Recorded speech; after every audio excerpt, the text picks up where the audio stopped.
انسان نے ہمیشہ ہی یہ چاہا ہے کہ وہ آرام دہ اور پرسکون زندگی گزارے، اور اپنی زندگی کو آرام دہ اور پرسکون بنانے کے لیے وہ ہمیشہ ہی ان کے حصول کے لیے کام میں لگا رہا ہے۔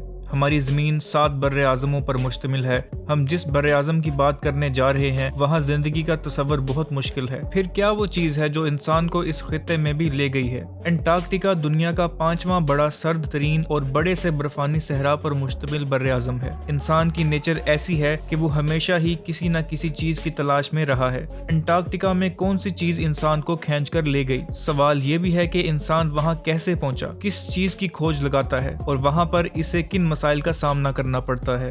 انٹارکٹیکا کا سائز تقریباً 5.5 مربع میل ہے اور موٹی برف کی تہ 98% برف پر محیط ہے۔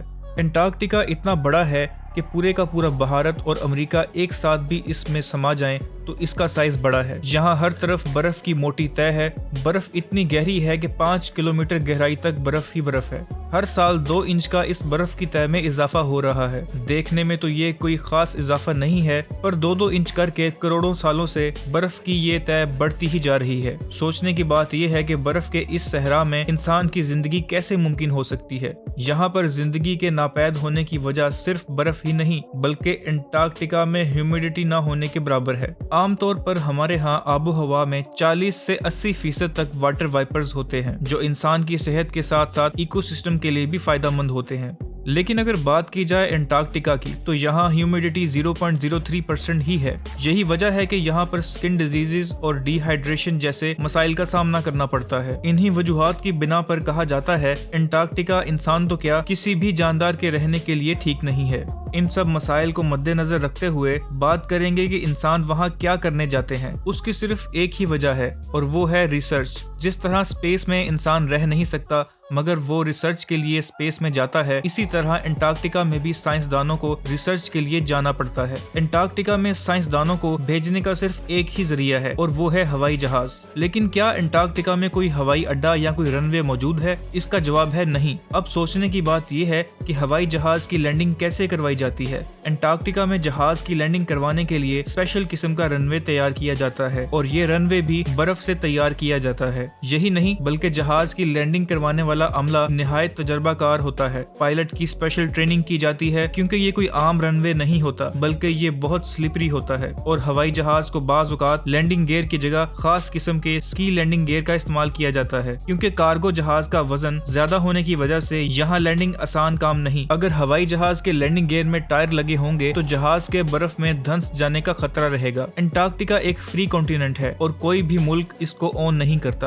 یہاں 29 ملکوں کے اپنے اپنے ریسرچ سینٹر موجود ہیں۔ سوال یہ ہے کہ یہاں پر کون سی ایسی ریسرچ ہے جو کہیں اور ممکن نہیں۔ یہاں اسپیس اور آسٹرونومیکل ریسرچ کے متعلق کام ہوتا ہے۔ ہوا میں موجود ویپرز آسمان کو دھندلا کر دیتے ہیں جس سے ٹیلیسکوپ سے کی جانے والی ریسرچ کے کام میں مشکل ہوتی ہے۔ انٹارکٹیکا میں ہیومیڈیٹی نہ ہونے کی وجہ سے آسمان بالکل صاف نظر آتا ہے اور ٹیلیسکوپ آسمان پر موجود لاکھوں ویوز کو آسانی سے دیکھ سکتے ہیں۔ بلیک ہول کی تصویر کو 2019 میں پہلی بار انٹارکٹیکا میں موجود ٹیلیسکوپ کے ذریعے سے ہی حاصل کیا گیا تھا۔ یہاں ایسٹرونومی کے علاوہ آئس کورس پر بھی تحقیق کی جاتی ہے تاکہ پتہ لگایا جا سکے کہ لاکھوں سال پہلے یہاں درجہ حرارت کیسا تھا۔ یہاں پر بھیجے جانے والے سائنسدانوں کا چناؤ بھی سوچ سمجھ کر کیا جاتا ہے جو تعداد میں کم سے کم اور ہر طرح کے حالات کا مقابلہ کرنے کی صلاحیت رکھتے ہیں۔ یہاں ویسٹ مینجمنٹ بھی بہت بڑا مسئلہ ہوتا ہے۔ انٹرنیشنل لا کے مطابق انٹارکٹیکا کو صاف رکھنا سب کی ذمہ داری ہے کیونکہ یہاں پر گندگی ریسرچ کے کام میں مسائل پیدا کر سکتی ہے۔ اس لیے یہاں پر موجود ویسٹ کو اکٹھا کر کے سال میں ایک ہی دفعہ آنے والی شپ پر واپس امریکہ روانہ کر دیا جاتا ہے۔